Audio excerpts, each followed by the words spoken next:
بعد ایک اور سوال اس آیا ہے نمازی کے تعلق سے، وہ صلاۃ التسبیح کے بارے میں کہ صلاۃ التسبیح کا طریقہ کیا ہے اور اس کی فضیلت کیا ہے۔ تو اس سلسلے میں یاد رکھیے کہ صلاۃ التسبیح کی فضیلت اور اس کا طریقہ سنن ابی داؤد اور جامع ترمذی کے اندر بیان فرمایا گیا ہے۔ ابھی جو میں آپ کو طریقہ اور فضیلت بیان کروں گا، وہ سنن ابی داؤد کے اندر جو طریقہ اور فضیلت بیان کیا گیا، میں وہ چیز آپ کے سامنے رکھنے کی کوشش کر رہا ہوں۔ سب سے پہلے فضیلت سنیے کہ حضرت عبداللہ ابن عباس رضی اللہ تعالی عنہ راوی ہیں، بیان فرماتے ہیں کہ محمد مصطفیٰ صلی اللہ علیہ وسلم نے اپنے چچا حضرت عباس ابن عبد المطلب سے ارشاد فرمایا کہ چچا جان، میں آپ کو ایک ایسی عبادت نہ بتلا دوں جس عبادت کو جب آپ ادا کریں گے تو اللہ تبارک و تعالی آپ کے اگلے اور پچھلے سارے گناہوں کو معاف فرما دے گا۔ سنن ابی داؤد کے اندر نبی کریم صلی اللہ علیہ وسلم نے اس نماز کے تعلق سے اس کی فضیلت کو بیان کرتے ہوئے یہ ارشاد فرمایا کہ جب کوئی آدمی صلاۃ التسبیح کی نماز پڑھتا ہے تو ان کے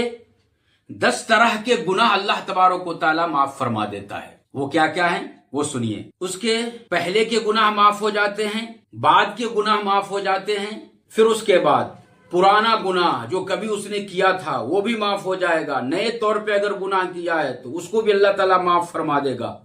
وہ گناہ جو بھول کر کے وہ کیا ہے وہ بھی معاف ہو جائے گا، وہ گناہ جو جان بوجھ کر کے وہ کیا ہے وہ بھی گناہ ان سے معاف ہو جائے گا، جو چھوٹا گناہ ہے وہ بھی معاف ہوگا، جو بڑا گناہ ہے وہ بھی معاف ہوگا، جو گناہ وہ چھپ کر کے انسانوں سے کیا ہے وہ بھی معاف ہو جائے گا، جو علل اعلان لوگوں کے سامنے کیا ہے وہ گناہ بھی معاف ہو جائے گا۔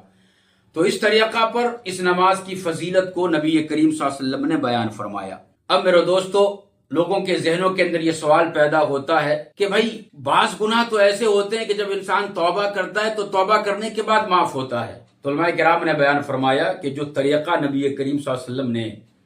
اس نماز کے پڑھنے کا بیان فرمایا ہے وہ طریقہ بڑا ہی مشکل ہے۔ جب انسان اتنا مشکل عمل نماز کے ذریعے سے وہ کرے گا تو کیا اللہ تبارک و تعالیٰ اسے توبہ کرنے کی توفیق نہیں دے گا؟ انشاءاللہ ضرور اللہ تبارک و تعالیٰ اسے توبہ کرنے کی توفیق دے گا۔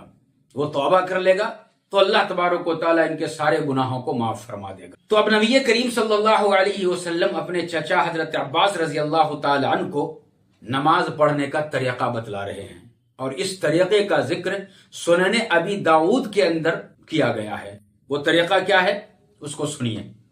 سب سے پہلے آپ نیت کر لیجئے گا۔ نیت